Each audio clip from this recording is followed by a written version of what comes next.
he knew about being an employee.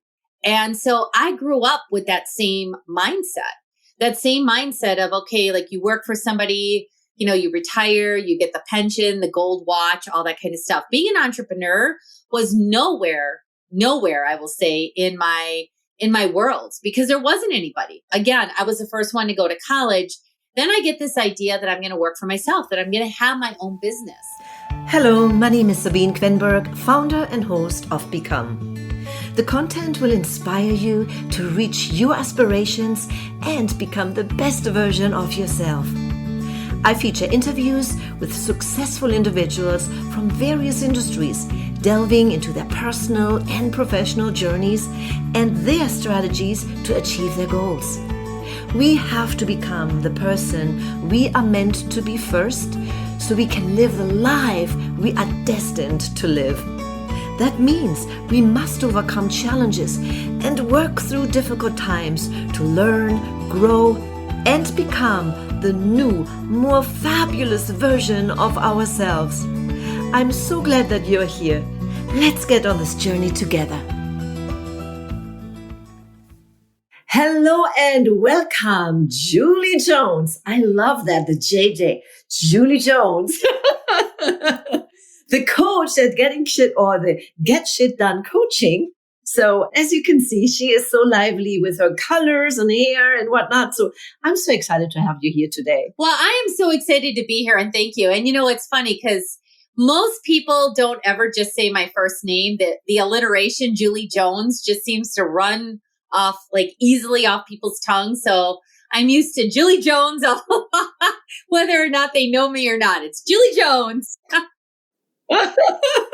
Yeah. Oh, that reminds me on this one of my favorite movies called The Holiday. And she introduced herself as, who are you? Amanda Woods. Oh, Amanda Woods. It's like Amanda Woods, like is her one first name, right? It was funny. Anyways, I digress. So today I would love to hear your story, because your story and your journey is quite exciting.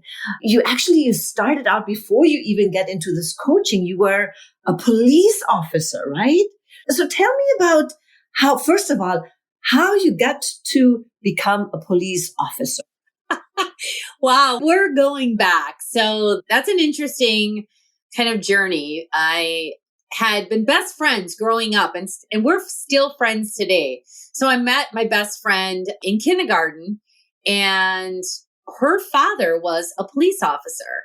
And I didn't realize how much of an impact that had on me, like kind of hanging out in that environment, until when I was deciding to go to college. And I was the first one in my family to go to college. I had been very strong in math, technology, science, those types of fields. And so I was going to be a medical technologist. I was going to do labs and all these kinds of things. And then my junior year of high school, I decided to start looking for colleges that offered criminal justice. So I have a Bachelor of Science in criminal justice with a minor in psychology. My intention was to go into the Secret Service. And it was during a career fair at my college that I found out you had to have almost perfect vision, almost 20/20 uncorrected for Secret Service, which I had no idea.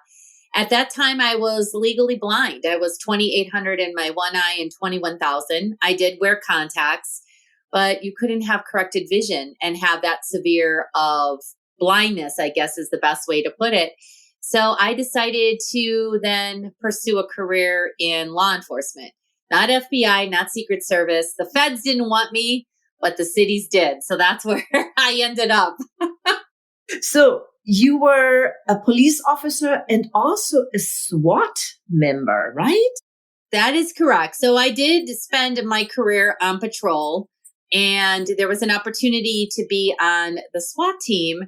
And so our SWAT team at the time was an on-call position. So we wore pagers. Okay, I'm dating myself because I'm talking about pagers. But we wore pagers 24/7. And then when a serious incident would come in, we would be paged to come in and to handle the call. And boy, now things have really even changed in that department, because it's a pretty significantly busier department than even when I was on. And so, yeah, I was on the SWAT team. I often say, and it's kind of a story of my resilience if there's something I really want in life, how I go for it. And I don't take no for an answer. I was only the third female hire on by my department, which I really had no trouble with the men that I worked with me being female, because I proved myself early on. But when I went out for the SWAT team, believe it or not, I'm 6 foot tall. At that point, I just didn't have enough upper body strength. So I wasn't able to get over the 6-foot wall. And one of the guys in his infinite wisdom decided to give me a little boost, which disqualified me. And, the sergeant that was running the obstacle course, he pulled me on the side. I said, I know I'm disqualified. It's okay. I worked out even harder. I improved my upper body strength the second time because I really wanted to be on the team. The second time that I went out for it, I passed everything with flying colors. I officially got onto the SWAT team on my own. And that was how I always wanted to do things was, didn't matter if you were male or female. It was the most qualified that who was getting on the team. So, and I proved myself. Absolutely. Yes. And it also shows that you had perseverance. You didn't let this incident discourage you or say, well, I cannot make it. No, even more. And that's how you lived your life. Now, how did you make the transition to say, okay, enough with the police stuff? Well, it was twofold. So I had been a police officer in Milwaukee, Wisconsin area. And then I moved about 21 years ago to Arizona, which is where I currently live now. And it was during that time that a couple of things happened. First and foremost, I realized that in law enforcement, as much as I loved it and that I was very good at it, I really was. I had great communication skills. There were so many things. Yet there was just a lot of negativity for me. And one of the hardest things I ever did as a law enforcement officer was give death notifications. So I saw how quickly life changed. Here today, gone tomorrow. And when I moved to Arizona, I had the application pulled. I was going to go back into law enforcement. And then it personally hit me that my mom at the young age of 57 was diagnosed with early onset Alzheimer's. And it was in that moment that my mom's dreams and my father's dreams, went to the wayside, because they were of the generation that you retired and you waited till retirement to be able to have, the lifestyle, to live the dreams, to live the goals, everything you had worked so hard for. And I realized that I wasn't going to wait anymore to start living my life, that I was going to start living in the moment. So that's exactly what happened. I pursued career paths that gave me the opportunity to be able to really help people. See, I've always wanted to help people. I've had this strong desire to help and serve and love people. I just wasn't able to do it in law enforcement as much as I would have liked to have done. So that's what made me transition into speaking, coaching. Now, eventually, now I have a television show. So all these things. And it's been a journey, but it was the personal journey of losing my mom and then eventually losing my grandmother that really got those wheels turning to get off the hamster wheel. And I totally get it. I think things changed in the world that we live today. People are not waiting any longer or don't want to wait any longer, right? They're even frustrated in the jobs that they're in right now because it doesn't give them the security and they're not appreciated most of the time. And they just feel that life is passing by. And having that mentality, well, wait until you retire and then you have fun. No, I love that you took that moment in time to make that shift. Now, how hard or difficult was it, or maybe not? When you made the decision, you're not going to go back to law enforcement, you start your own business. How was that journey for you? Honestly, Sabine, I think for anybody, it's like life is about ups and downs. It really, truly is. There were moments that I was so excited about what I was doing. And then there were moments where, oh my gosh, what did I just decide to do? See, because again, my parents, and especially my father, because my father, worked full time and supported our family. He started working at the age of 25 and he retired at 55. and he put 30 years in for the city of Milwaukee. So that was what he knew. He knew about being an employee. And so I grew up with that same mindset of, okay, like you work for somebody, you retire, you get the pension, the gold watch, all that kind of stuff. Being an entrepreneur was nowhere, I will say, in my world, because there wasn't anybody. Again, I was the first one to go to college. Then I get this idea that I'm going to work for myself, that I'm going to have my own business. And if there's anything that I know about myself is that I'm a risk taker. I'm like, okay, I don't know exactly what this is going to look like, and I'm going to figure it out.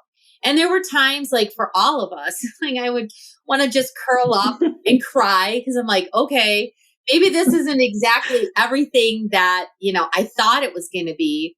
But the one thing that I knew, and I knew so well, is that, again, that resilience, that perseverance, the saying yes to life opportunities, because my mom and dad, both, my mom died with her dreams going to the grave.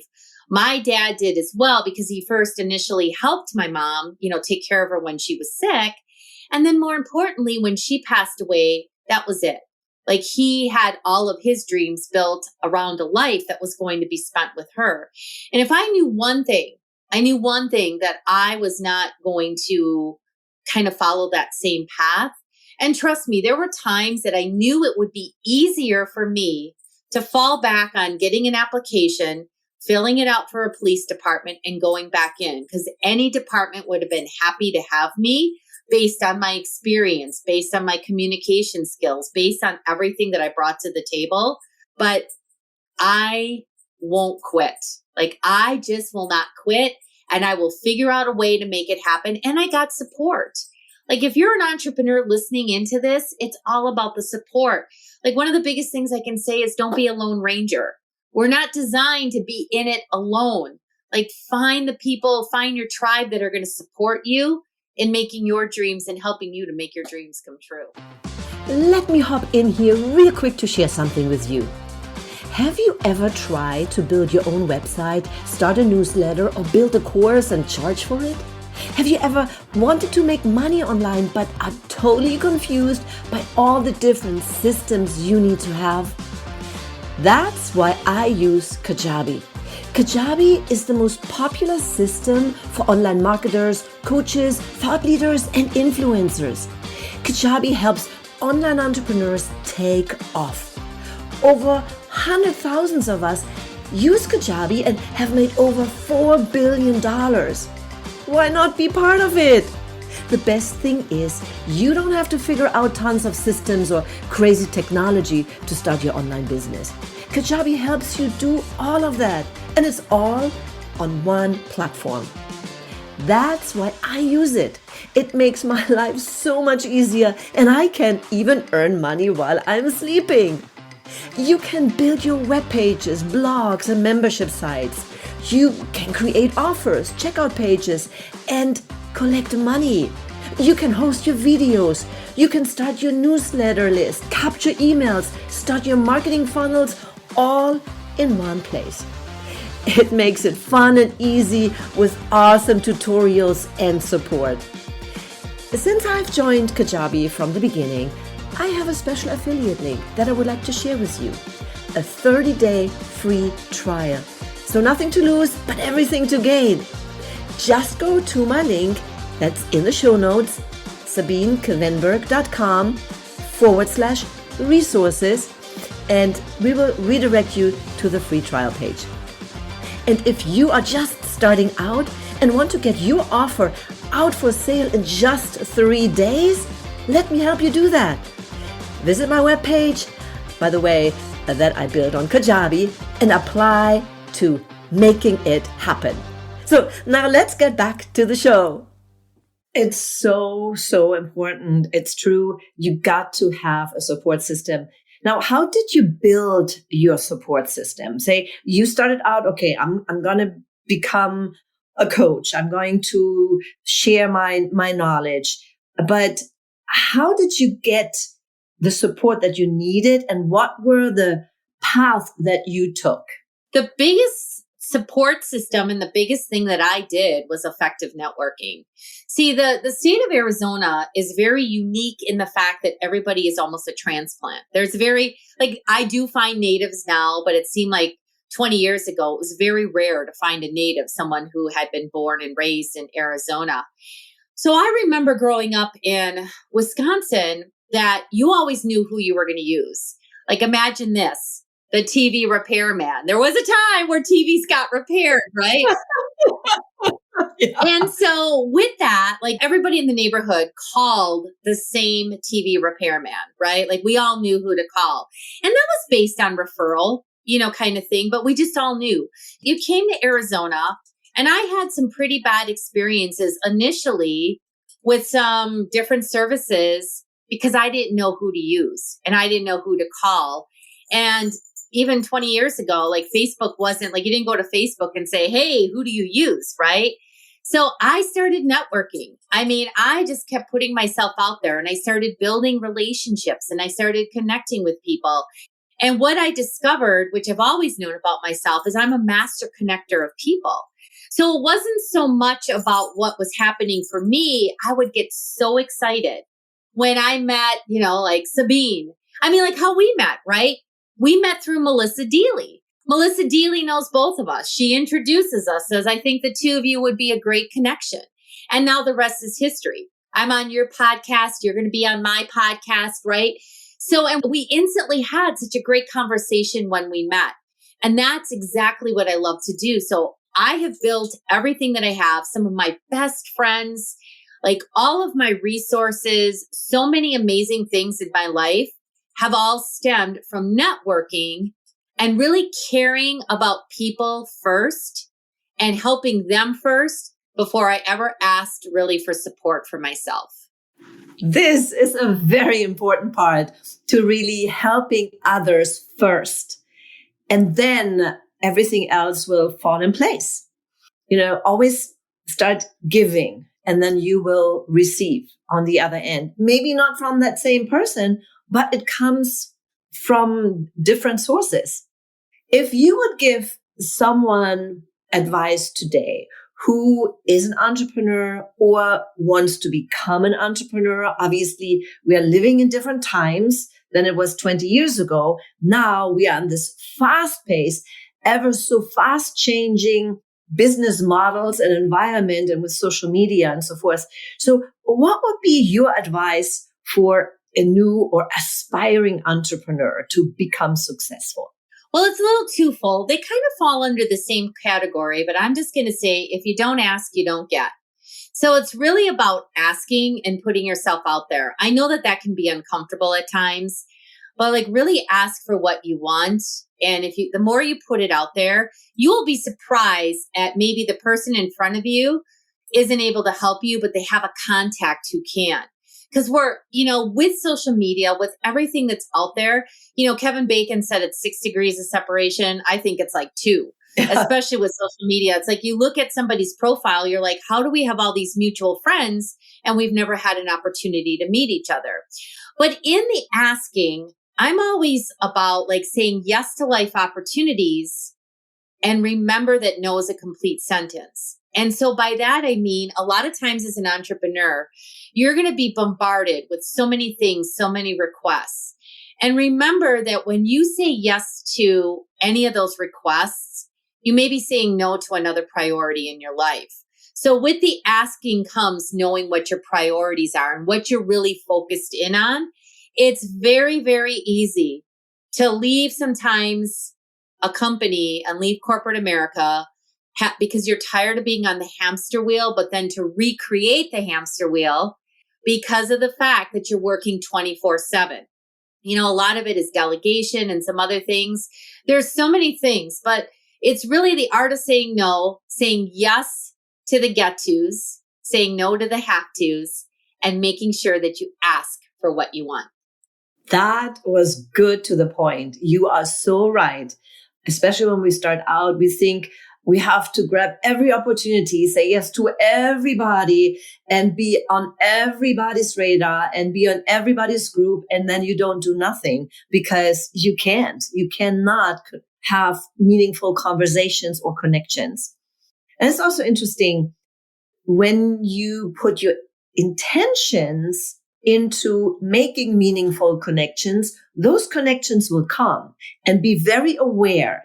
And that's the first thing to start out, be very aware and setting priorities, as you said. So you mentioned you have your own TV show. What type of show is it? What do you do?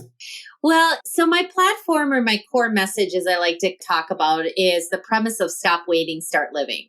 So it is based on, what I saw as a law enforcement officer and what I saw in my own life, and that we don't know how much time we have. So I just really want to inspire people to start taking action in the now. It's all about, we can put off everything for tomorrow, and we don't know if tomorrow is ever going to come. So the TV show can be found on Roku, Amazon, Apple, on the internet. It's on a station called Zandra. I know people are like, Zandra. It's a Z. Z is in zebra. Andra. Ondra. That's Zandra, the Zandra network. And the basis of the show is very similar to my core message. So I interview business owners, and people don't always need to have a business. They may have a passion project where things have happened in their life, have knocked them down over and over and over again. And still they continue to get back up, rise to the occasion, and build the life of their dreams. Was there a time or a period in your life that you went through that always you were knocked down, and came to a point, it's like, oh, have you experienced something like that? I have. And it was around the time that, interestingly enough, I don't know when this is going to broadcast, but we're taping in March of 2023. And this month, my mom is gone 19 years.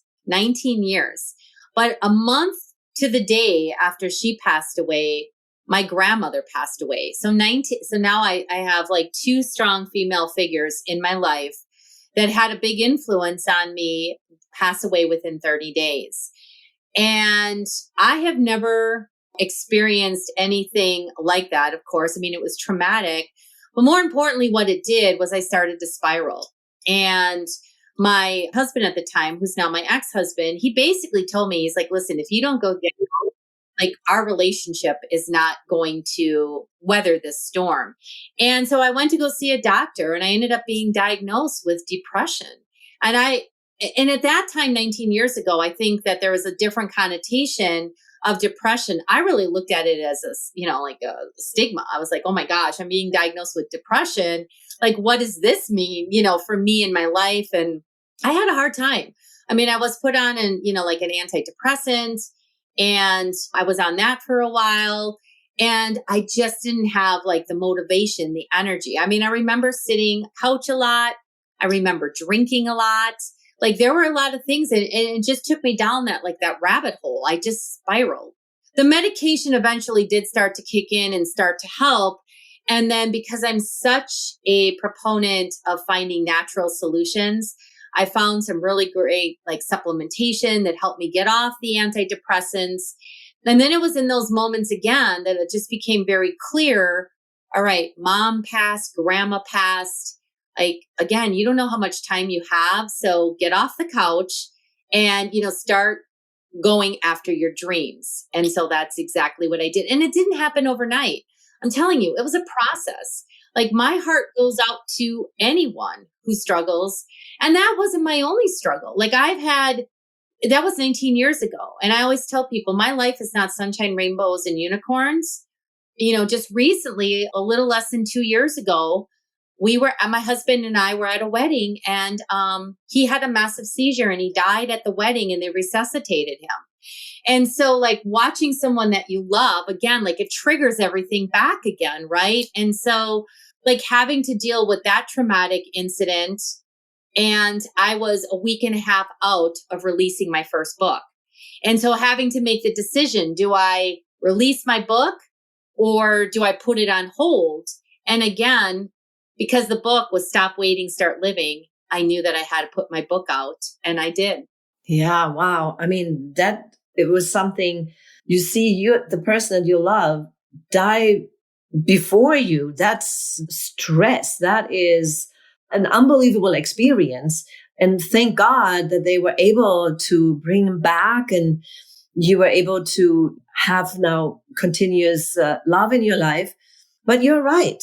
We never know when our time is up.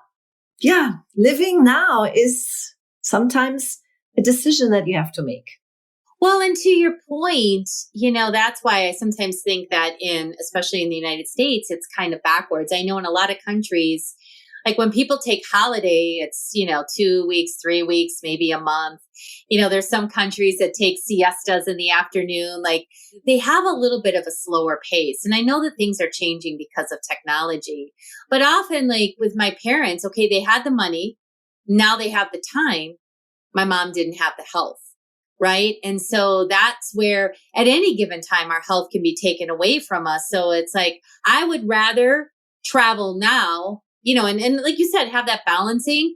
Well, I still have my health that I can do the things that I want versus, maybe be in my 70s or my 80s or my 90s, because I plan to live a long, long time. Right. Yeah. And then, but you're not able to get around as much. And maybe, like you're not able to climb those mountains or go to those waterfalls or do what it is that you want because maybe you're a little unsteady on your feet. Mm-hmm. So like, as much as possible, I incorporate, it's like work hard, play hard. That's right. That's what I love to do. That's right. So if people want to get in touch with you, Julie, what's the best way for them? The best way is connect with juliejones.com. Just how it sounds. Connect with juliejones.com. And I'll make sure to put your contact information in the show notes. Julie, thank you so much for being here and sharing your wisdom and your lively energy today. Oh, you are so welcome. And I have to end with my trademark because this is what I'm all about. I'm known for these googly-eyed glasses because you know what? And I've had so much fun with you here today. If you're not having fun, then, you need to reevaluate some things because life is all about making the most of every moment. And that's the mic drop. And for the listeners up here, because we have that conversation via Zoom, via video, and Julie just put her lovely, funny eyeglasses on. So you definitely got me giggling here. All right. Well, you have a wonderful rest of the day. Thank you. Same to you. That was my interview. And if you enjoyed it, give us a 5-star review, leave a comment, and share it with your friends. Thanks for listening. Until I see you again, always remember, serve from the heart, follow your passion, and live the life you imagine.